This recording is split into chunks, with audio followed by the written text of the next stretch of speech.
back here at Universal Studios. It is a rainy day. Who would have thought it's Florida? I was gone for a little bit. I'm excited to see what all they have.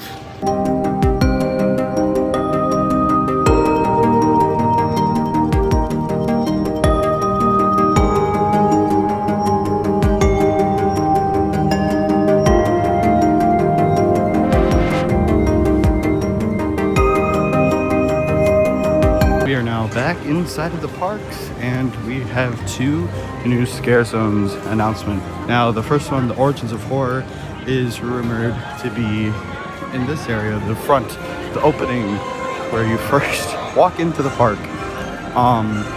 And the description says, enter a decaying conservatory of twisted vines where artists carve tributes to Howling Horror Nights 34. You'll encounter monstrous crows, gargoyles, and more. so that one actually sounds pretty cool.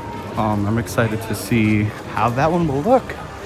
I'm definitely excited because they really seem to be going for immersion this year, which I'm definitely very excited for. Now, this scare zone is rumored to be Masquerade Dance with Death, which the description says, You're invited to a masquerade ball where bloodthirsty vampires lurk behind ornate disguises.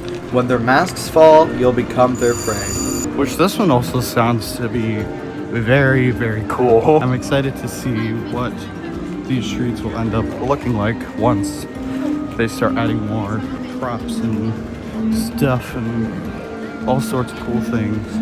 Now, one thing I missed while I was gone was the Terrifier announcement, which you can see right in here. We have the little stained glass.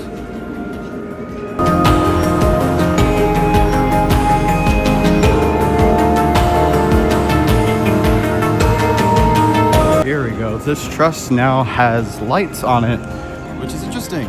They're pointed over towards Mel's Drive-In, which is where the rumored chainsaw horde is supposed to be. I don't know. We can also see this truss also has lights on it now too.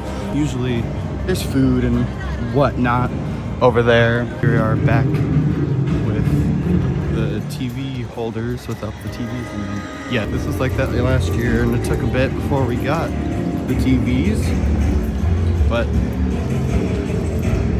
at least now we have those, and we also have some more lights on this truss here, which I almost wonder, are they going to be doing the stage thing again, where they have characters from the event just here, just standing. This little archway here now has lights on them also, and you can, I don't know how well it picks up on video, but you can kind of see, like it kind of looks like a honeycomb texture, but I think it's gonna, from the looks of it, it almost kind of looks like stained glass, which, if you've seen all the things and trailers and stuff, that's been fairly prominent this year. So that is definitely cool to see that it kind of looks like there's going to be some kind of stained glass effect on those lights, or I'm just stupid and that's just how the light reflects. We have some speakers here now and some sort of platform or just covering electrical things. That is where I pointed out some of like the wood. You can also see it here. So they're definitely doing some kind of like platform, or there's going to be some big set pieces right here. Here we can see another speaker. So it's cool getting to see some new stuff with this scare zone. We can see yet another speaker and another platform looking thing. And you can kind of see some like wood sticking out there. I don't know what they have planned. Is this like a sign that they're gonna prop up later? And see another little speaker hiding back there in the bush. Now here is a very big thing to see, and it's interesting that it's placed here, but it seems to be some kind of stage, or it's gonna hold some kind of set piece. You can also see a ton of lights set up there. We have like 4 on each pointed at the actual stage set piece. I don't know what it's gonna be, but we also have some like pointed onto the ground, and it looks to also be some in the scare zone. We also have some here. They seem again to have that same honeycomb texture to it, which to me makes me feel like it's more of that stained glass feel to it. I don't know about you, seems pretty exciting.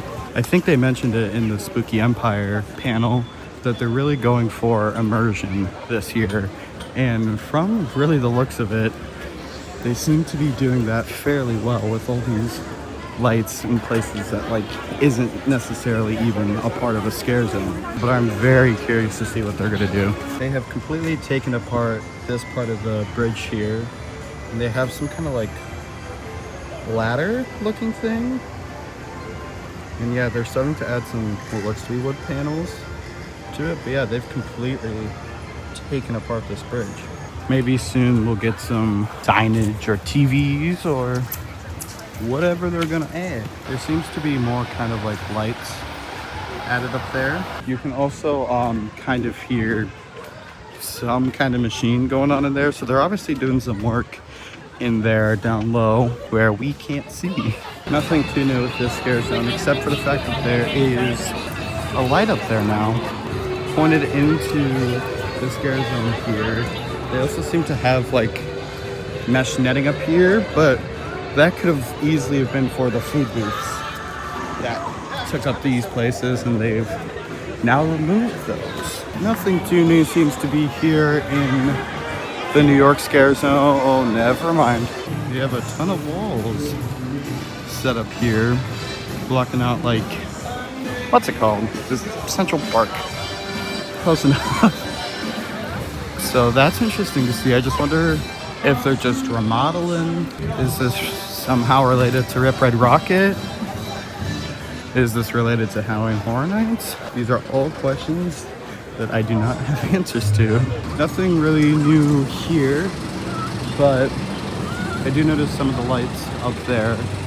And I'm pretty sure those are the lights that are usually there, kind of blinding everybody in the queue for Halloween Horror Nights. So those have probably been there because they do shows all the time here. Not all the time, but they do shows quite a bit. So not necessarily anything new, but probably Halloween Horror Nights. Here we are exiting out of the park once again. No, nothing too new. Just good old light. I'm very excited to see what it's gonna look like when the event does come around.